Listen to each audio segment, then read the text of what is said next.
Welcome to the video. My name is Abhi and you're on The Better Man Show. This is where I teach what I've learned in life about how to be a man who lives with passion, purpose, and integrity. Now today I want to talk to you about doing difficult things. This could be having conversations where you have to own up to your mistakes, or asking your boss for a raise, or even trivial things like walking up to a pretty stranger and saying, "Hey, I think you're really pretty, so I want to come say hi." Now, what is it about these situations where we put ourselves out there and make ourselves vulnerable that gets our heart to start racing? Your palms start getting sweaty, you start feeling butterflies in your stomach, your throat goes so dry you can barely muster a word, your knees start shaking. Has that ever happened to you? What do people think when they feel that? That they're feeling uneasy, scared, anxious, stressed? And they're right. This is how our body responds to stressful situations. There's a great TED Talk by psychologist Kelly McGonigal called How to Make Stress Your Friend. I'll leave a link to the video in the description below for you to check it out. Basically what she says is that the effect that stress has over you is a subjective experience. Now I might be butchering this, so I definitely recommend that you watch the video, but she talks about the study that was conducted in the United States with 30,000 adults over the course of 8 years. What they did was they would ask people, how much stress did you experience in the last year? And then they would ask, do you believe that stress is harmful to health? Then after that, they would check the public death records to see who died. People who experienced high amounts of stress had a 43% increased risk of dying. But this was only true for people who also believed that stress is harmful to health. Now, people who also experienced very high amounts of stress but did not view it as harmful to health had no more increased chances of dying. As a matter of fact, out of anyone in the study, they were the least likely to die. And this includes people who claim that they have relatively little stress in life. Stress in itself is not harmful to us, but the belief that stress is harmful is in fact harmful. So what does this teach us? It teaches us that our relationship to stress is what matters. And stress can be a healthy thing if we choose to view it that way.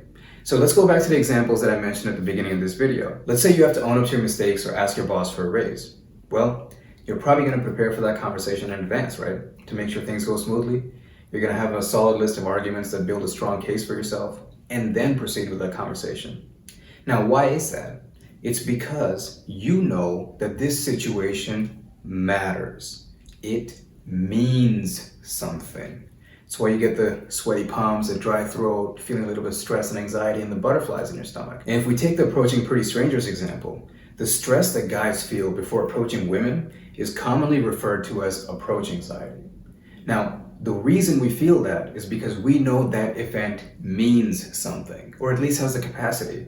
Because the girl you're approaching could be your next best friend, she could be your girlfriend, or she could even be your wife down the line. But you have no idea unless you actually go and talk to her. The majority of guys that I've seen are stuck in the paradigm of, what if she rejects me? What if it doesn't go well? What if she doesn't like me? Oh, I'm not good enough. But have you ever thought about, what if she does like me? What if it does go well? What if she loves me? That's a whole other kind of stress right now. Where do I take her for a date? Do we get a number? Instagram, Snapchat? Do I take her on an Insta date? Do we get coffee? When do I go in for the kiss? Oh my God, what do I do? What do I do? What do I do? Aren't these better problems to have? See, but you won't have these problems until you do the difficult thing and approach the girl. You won't get that raise until you do the difficult thing and talk to your boss. You won't have meaningful relationships until you do the difficult thing and own up to your mistakes. Stress is not your enemy, my friend. Stephen Pressfield says to think of it like a compass. It always points to true north, meaning that it's always pointing us in the direction of the one thing, the most important thing that we need to be doing right now. Now he says this in the book, The War of Art, and I want to read that quote for you. I'll also link the book down below so you can check it out. I highly recommend it. Like a magnetized needle floating on a surface of oil, resistance will unfailingly point to true north, meaning that calling or action it most wants to stop us from doing. We can use this. We can use it as a compass. We can navigate by resistance letting it guide us to that calling or action that we must follow before all others. There you have it. I hope you enjoyed the video, and I hope you change your relationship with stress and resistance, because it's always pointing to that one thing that we need to be doing the most right now. And after all the best things in life are on the other side of fear. And that's what I wish for you, my friend. Best of luck on your journey. Thank you for watching this video, and I'll catch you on the next one. Peace.